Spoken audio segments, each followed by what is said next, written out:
guys, welcome back to my YouTube channel. So in this video I'm going to talk about DSA versus development. What's matter more?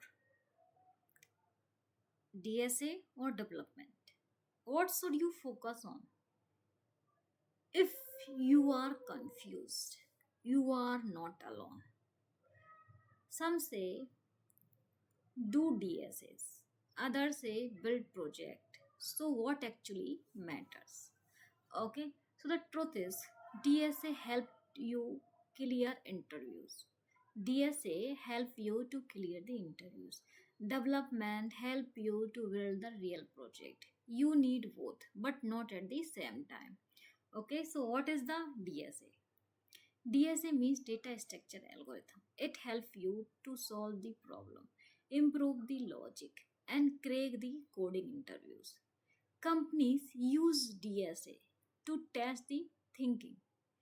Okay, and what is the development?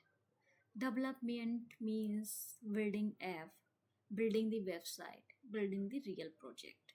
It help you create a real project.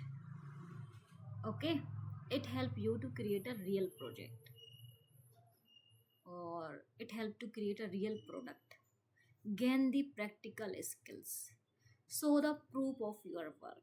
So the big difference is DSA equals to solving the question and development is equals to solving the real problem.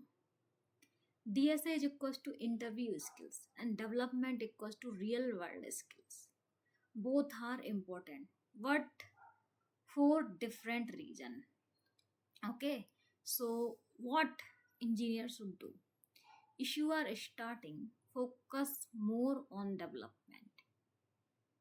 Why? Because it build interest. You see real result and you create the project. So when to focus on DSA? Focus on DSA when you are preparing for the placement, or you want top tech companies. You already know basics.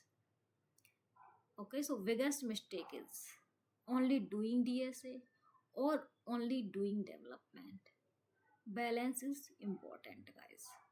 So simple strategy is start with development, then add DSA slowly. Practice both. 70% development.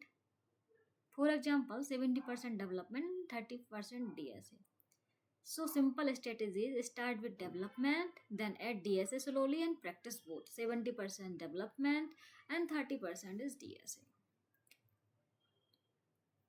Don't follow trends. Follow your goals because right path depend on where you want to go. DSA or development? Now you know the answer. Subscribe for more real coding advice. Take care. See you in next video.